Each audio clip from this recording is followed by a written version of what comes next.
Amazing Grace is without a doubt one of the most universally recognized and loved hymns, having been published in over 1,200 hymnals spanning all Christian denominations.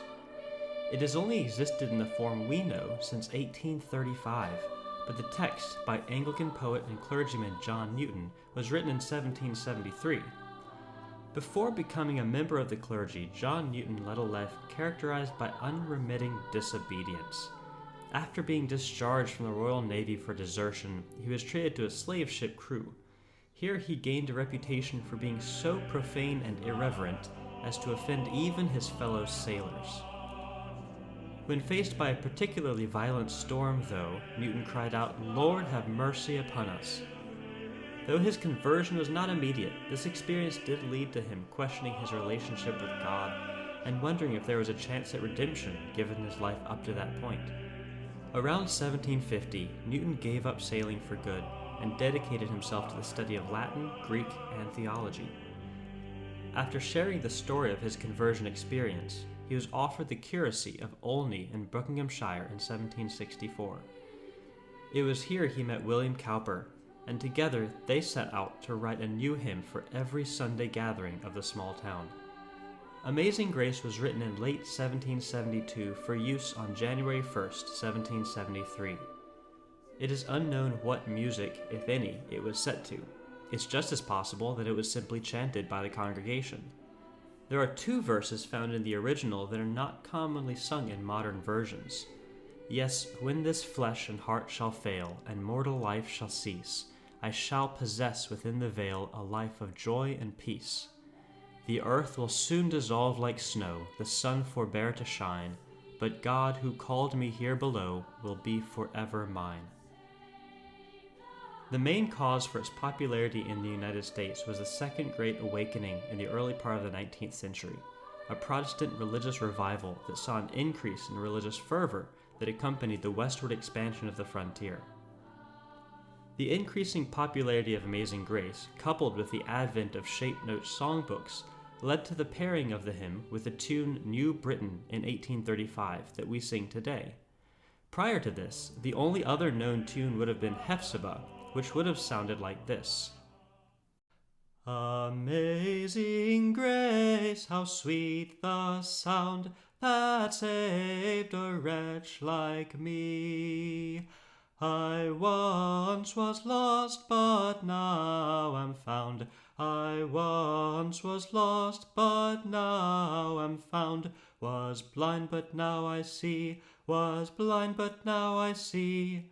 Was blind, but now I see.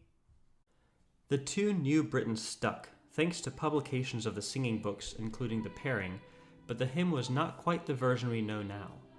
The final verse, "When we've been there 10,000 years, bright shining as the sun, we've no less days to sing God's praise than when we first begun," was added in Harriet Beecher Stowe's influential novel Uncle Tom's Cabin in 1852.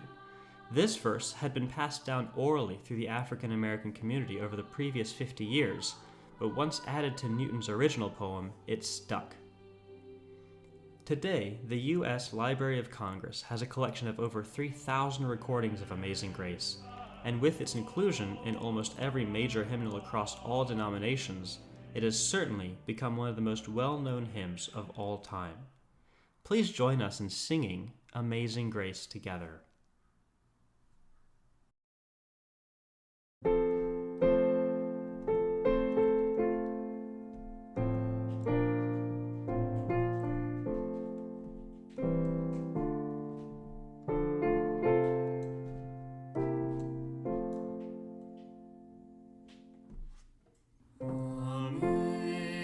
Amazing grace, how sweet the sound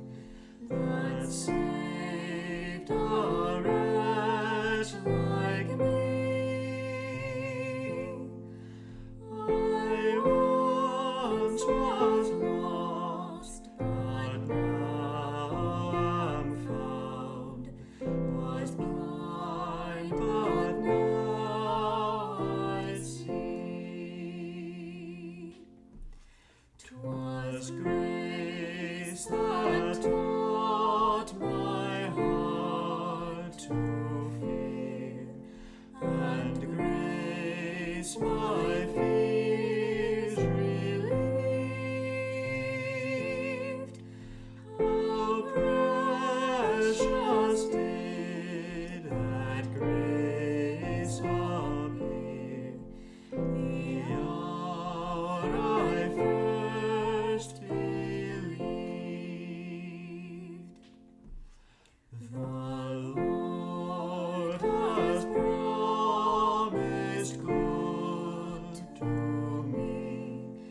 His word my hope secures.